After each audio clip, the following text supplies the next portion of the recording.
Hi everyone, Livy here today to talk about some of the essentials that you might need for your fire hooping journey. These are all of my personal objects that I have at the ready for anytime I need to fire spin. So first you're going to start with your fuel. This is what actually burns. You're going to find, this is a white gas. It's called a camp fuel or naphtha. This is the most commonly used fuel. If you want to extend your burn time, you're going to do a 50-50 blend with lamp oil. This is a paraffin. You can blend the two half and half to extend the burn time, and it also brings the temperature down a little bit if you don't like it quite so hot. This is a smaller container of the same lamp oil by Crown. So next you're going to find a dip container. These are also nice for storing any unused fuels too, so having something that has a sturdy lid. This small paint can, you can also find larger ones as well. Depending on your props, I like the smalls. I can actually use it for this portal style hoop to bring the wicks down into the can, and for all of my fire hoops with my outside facing wicks as well. And it's pretty versatile. I know some people like using the larger size depending on how much fuel you see yourself going through. You can also use an ammo can. These are available in sporting goods stores. So you might also wonder how to dip an iso wick style hoop. So this is going to be done with a pour over method. So with your open container, you're going to use this handy little squeeze bottle. This is basically a condiment bottle, ketchup bottle.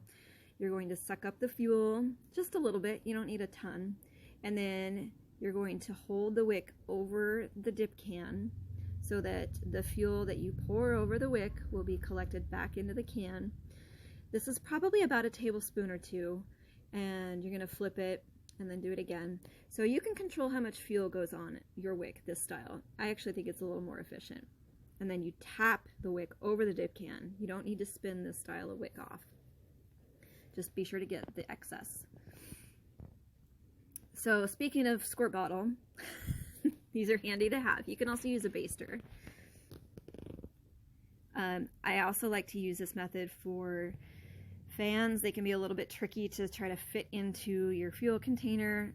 A pour over method is just really so much easier. And this is useful for larger props like swords, obviously, things that are just bigger. So next we have your safety blanket. If you don't have one of these, in a pinch you can use a wet towel. These are just special things that you can keep with your collection. They have two textures on them. So the softer, fuzzier side is actually the side that will smother the flame. You can lay your fire blanket on the ground to extinguish your props, or use it to wrap around whoever might be on fire. So it's going to smother the flame, and you're going to choke out all the air pockets and slide your hand down the person to push the flame downwards, and it will extinguish the flame. More on this topic later. So you're going to store your fire blanket in a dry place. If it does get damp from dew, just make sure to leave the bag open so that you're not trapping the moisture in there. You don't want to create mold. Just let it air dry when you can. So next you have sleeves. These will help protect your arms from burns, from the hot metal, and of course it'll protect from the flame a little bit too, but I personally find that the hot parts on your props are actually more likely to cause burns. So I like using these for my hoops that I'm doing doubles with, or anything in close proximity to my hands and arms.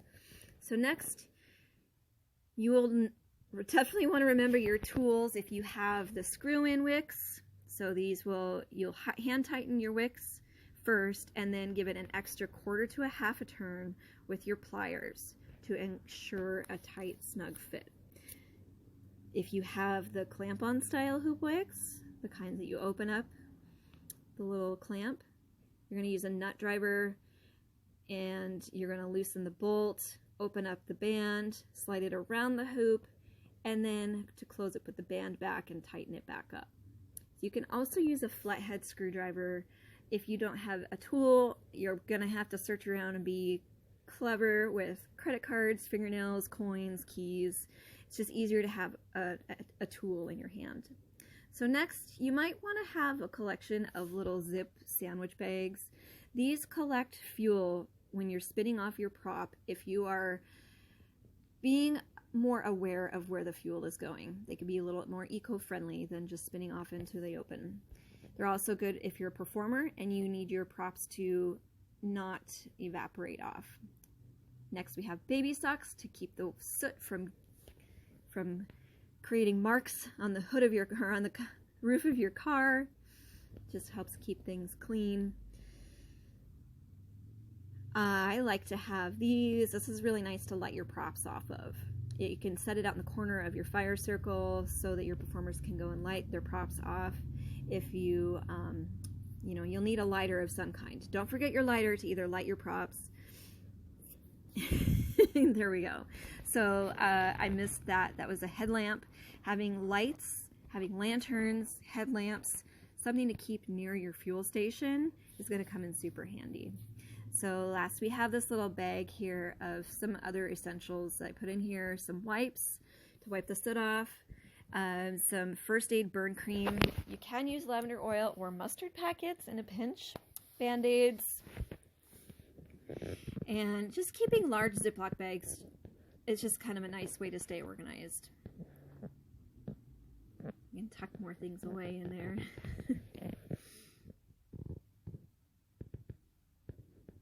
So you can also, I don't have this shown here, but you can also have a couple of traffic cones or caution cones to set your fire circle boundaries. So I like carrying all of my stuff in my 5-gallon bucket, and I can hold both types of fuel. I can hold my small dip can, and everything else goes on top. I can fit my ammo can on top of everything else too. One thing about having a brightly colored bucket like this is that it helps to create, you can see it a little easier in the dark. So you're creating a fuel station that is a little bit more high visibility. Buckets are also nice to transport in a car. They have more of a secure bottom. They keep things contained. You could put a seatbelt around it to secure everything. They're just really nice to have so that you're not like trying to rumple through everything in your car trying to find all the parts and pieces. And it has a handle, so you can carry it around with you. So lastly, I also wanted to mention fire clothing. Don't forget fire safe clothing, head wraps that are mostly cotton, almost all cotton,